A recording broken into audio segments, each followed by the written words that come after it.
Evet, kıymetli misafirler, Kırım Derneği Genel Merkezi tarafından düzenlenen Söz Gençlerin Zemanevi Sohbetler serisinde bu hafta Taha Berke Kömürcüoğlu ile birlikteyiz.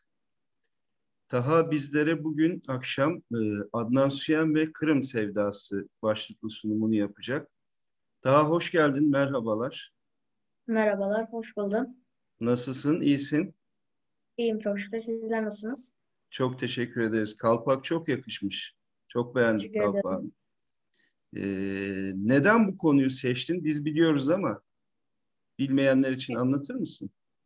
Çünkü ben de size dedem Adnan Hüseyin'e dilim dilim anlatmak istedim. Evet. Kalpak kimin? Onu bize bir Kalpak söyler ne misin? demek? Dedenin.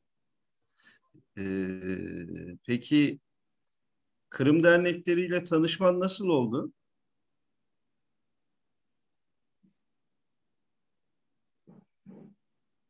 Nasıl tanıştın Kırım Derneği'yle? Bursa'daki derneğe gelip gidiyor musun? Dedem sayesinde çalıştım. Evet. Bursa'daki derneğe de gelip gidiyorsun. Öyle görünüyor. Arada arada. Ee, Kaçıncı sınıfa gidiyorsun Taha? 6. sınıfa gidiyorum. Altıncı. Aa, çok güzel. Evet. Sen o zaman şimdiye kadar aldığımız bu programdaki en genç katılımcı konuşmacısın. Ben istersen seni daha fazla yormadan sözü sana bırakayım.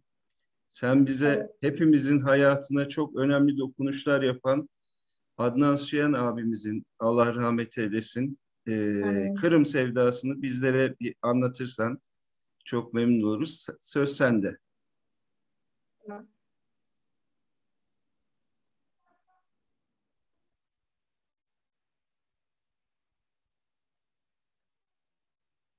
Adnan Hüseyin ve Kırım Sevdası. Yıllarca yapmış olduğu hizmetler ile yaşadığı Bursa'da, Türkiye'deki Kırım camiasında ve Kırım'da bilinen, saygı duyulan bir isim olan Adnan Süyan, 1955 yılı Bursa doğumludur. Uludağ Üniversitesi İşletme Fakültesinden mezun olduktan sonra serbest ticaretle uğraşmıştır.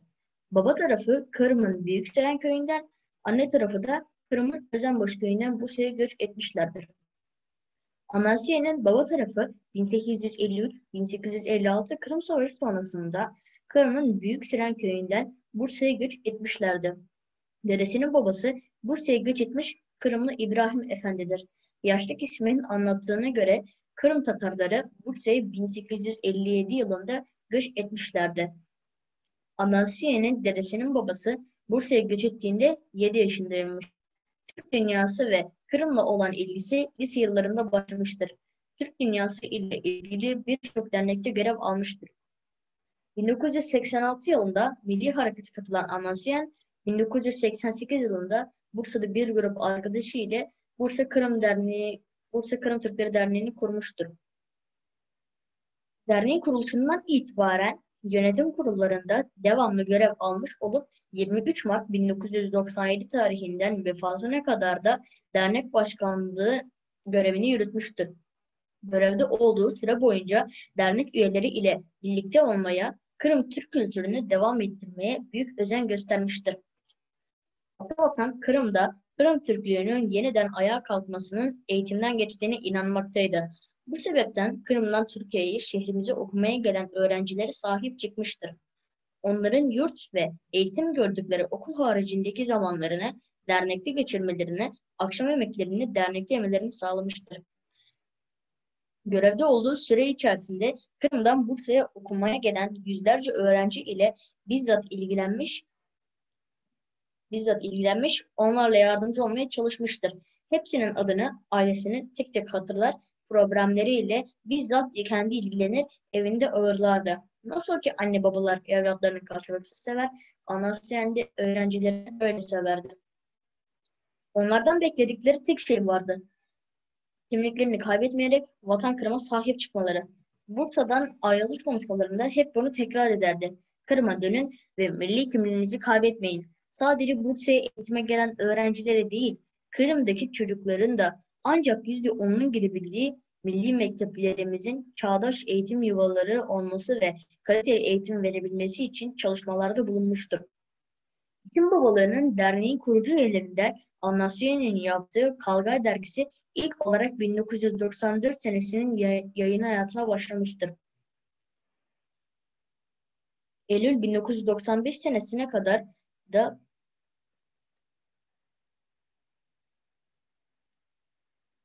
bu yayınlanmaya devam etmiştir. Ekim, Kasım, Aralık 1996 tarihli olarak 3 aylık fikir ve kültür dergisi tanıtımıyla bültenle aynı ölçüde ve 8 sayfa olarak klasik dergi formatında yayınlanmaya başlamıştır ve son sayılara doğru kapak dahil 40 sayfaya ulaşmıştır. 3 ayda bir 3000 adet basılan dergi sadece Bursa'da değil, tüm Türkiye ve dünyadaki birçok ülkelere ücretsiz gönderilmekteydi. Kırımlı yazar, gazeteci, fikir adamı İsmail Gasproğlu'nun Dilde Fikirde İşte Birlik ilkesi ile yayınlanan Kırım'ı bütün yönleriyle ele alan, tanıtan değerlerimizi gündeme getiren bir yayın faaliyeti içerisindeydi. Yurt dışında Brezilya, Arjantin, Kanada, Amerika Birleşik Devletleri, Avrupa Birliği ülkeleri, Avustralya, Japonya, Mısır ve Kırım'da aboneleri bulunmaktaydı. Adnan Süyen, Kalgay dergisine çok önem verir ve her sayıda ekip olarak tam titizlik ile hazırlıkları tamamlardı. 18 Şubat 2010 yılında Bursa Büyükşehir Belediyesi ile tarihi başkentimiz Bahçesaray şehirleri kardeş olmuşlardır. Kardeşlik ilişkilerini hazırlık ve imza döneminde Anasyen ile beraber dernek yönetim kurulu faal rol oynamıştır. İmza töreni için liderimiz Mustafa Cemil Kırımoğlu, Bahçesaray Valisi Sayın İlmi Ömerov ve beraberindeki heyet Bursa'ya gelmişlerdi. 18 Mayıs 2010 tarihinde Akmescit'teki Büyük Sürgün'ün 66. anma mitingine katılmış ve Bursa'da yaşayan Kırım Tatarları olarak Milli Meclisimize ve onun lideri Mustafa Agamız'la bağlılığını bildiren bir halka hitap konuşması yapmıştır. Ayrıca 26 Haziran 2010 yılında Akmescit'te düzenlenen bayrak mitingi için Bursa'da dev bir bayrak hazırlattırmış ve Kırım'a yollanmıştır. Kırım'da yaşayan Tatar kardeşlerimiz o dev bayrağın altında mitinge katılmışlardı. 13 Ağustos 2012 tarihinde Almasyon ve Yönetim Kurulu önerisi ve Dernek Genel Kurulu kararı ile Kırım Türkleri Kültür ve Yardımlaşma Derneği Genel Merkez'e bağlı bir şube olmuştur. Dernek faaliyeti olan ama Anasyone'nin çok severek üstlendiği bir diğer görev de yıllardan bu yana devam eden Kurbanını Kırım'da Kes kampanyasına Kurban Bayramı'nda Vatan Kırım'da düzenlediği kurban organizasyonları idi. Birçoğunda bizzat kendisi bu görevin başında durmayı üstlenmiş olup özellikle milli mekteplerin olduğu bölgelere hocaları ile Kırım Tatar köylerinde kapı kapı dolaşır, kesilen etleri tek tek elleri ile dağıtırdı.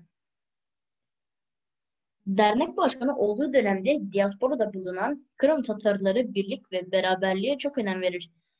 Bursa'da yaşayan Kırım Türkleri ve ailelerinin kaynaşması için kış aylarında yemekli geceler, yazın ise teprik şenliği düzenlerdi. Organizasyonun her aşamasıyla bizzat yakından ilgilenir, her yıl bir öncekinden daha kalabalık olması için elinden geleni yapardı.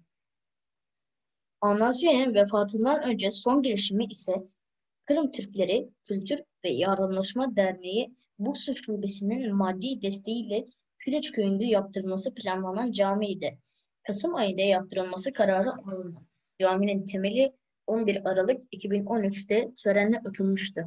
Temel atma töreni merhum Adnan Süyen'in ve Kırım Tatar Milli Meclisi Başkanı Refat Şubarov ile beraber soğuk havaya rağmen geniş halk kitlesinin katılımıyla gerçekleştirilmişti. Bu kadar hızlı bir şekilde temel atılmasının bir sebebi varmış maalesef. Temel atıldıktan 25 gün sonra Anasyan vefat etmiştir ve vefatının ardından camiye Anasyan Camii ismi verilmiştir. Kırım Tatar Milli Hareketi aktivistlerin yüreği her daim Kırım davası için atan Anasyan, 5 Ocak 2014 tarihinde maalesef geçirdiği kalp krizi sonucu hayata veda etmiştir. Yüreği Kırım için atan Kırım Tatar Milli Hareketi'nin büyük savunucularından Kırım'dan Türkiye'ye okumak için gelen yüzlerce öğrencinin babası, dava adamı, vatansever, fedakar, sevgi dolu bir insan olan ve en önemlisi torunu olmaktan her zaman gurur duyduğum dedem.